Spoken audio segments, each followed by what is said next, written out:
Assalamualaikum warahmatullahi wabarakatuh.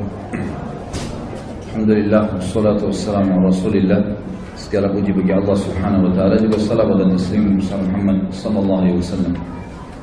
Masih melanjutkan Umar dan beberapa poin yang berhubungan dengan beliau sebelum membahas masalah meninggal dan mati syahidnya radhiyallahu anhu.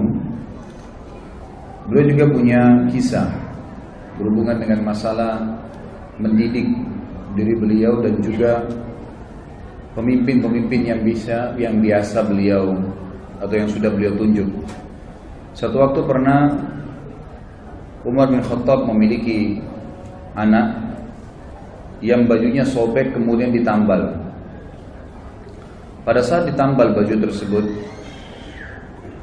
keesokan harinya robek lagi, ditambal lagi yang kedua kalinya, sampai terdiri baju tersebut dari beberapa kali tambalan.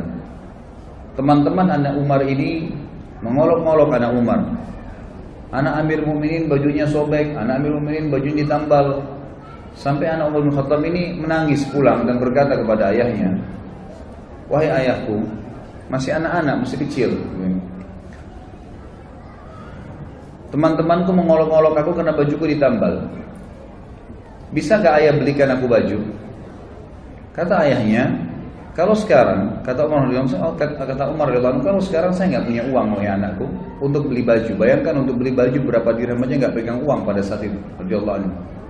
Beliau mengatakan, "Tapi aku akan coba mengirim surat kepada penjaga Baitul Mal." Itu adalah surat oleh Umar bin Khattab kepada penjaga Baitul Mal waktu itu, dan dikatakan, "Saya meminta secara pribadi, bukan kebutuhan negara, agar Anda meminjamkan saya uang untuk membelikan baju buat anak saya yang akan saya bayar bulan depan di gaji nanti. Ada gajinya Umar bin Khattab, saya akan ambil gaji, di gaji saya dipotong." Lalu waktu sampai surat tersebut di tangan penjaga Baitul Mal, kita perhatikan di sini bagaimana penjaga Baitul Mal juga ini orang yang beriman. Dia membalas surat Umar bin Khattab mengatakan, "Wahai Amir Mukminin, kalau saya pinjamkan kepada Anda uang ini, apakah Anda punya jaminan masih bisa hidup sampai bulan depan sehingga Anda bisa membayarnya?" Perhatikan ini dialog antara atau surat antara seorang pemimpin yang menunjuk pegawainya, dan pegawai menulis seperti itu.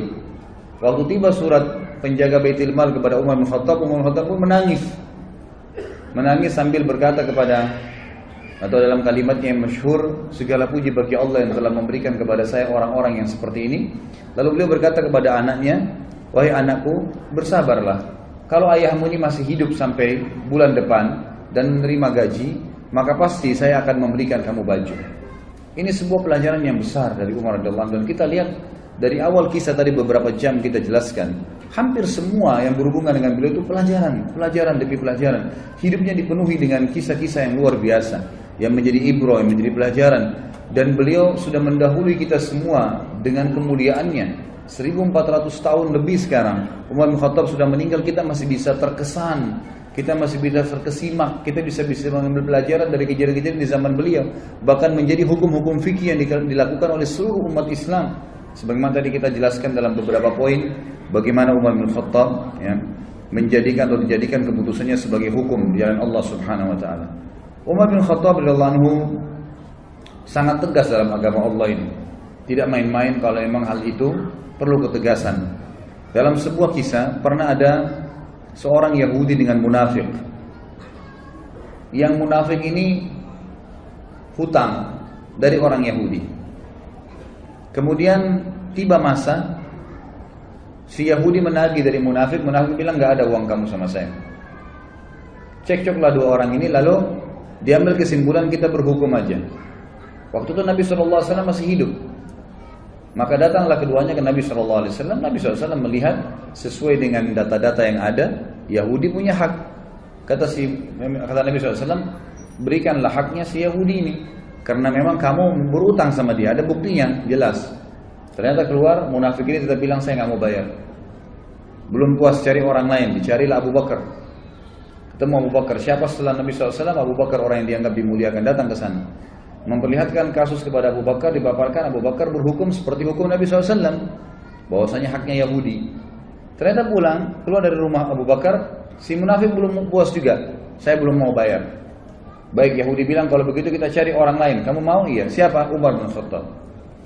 Datang kepada Umar radhiyallahu anhu di rumahnya. Begitu datang ke rumahnya, Umar bin Khattab mengatakan, siapa kalian? Satu mengatakan mengaku muslim tapi dia orang munafik. Di sini di riwayat tidak disebutkan namanya. Kemudian yang satu juga Yahudi.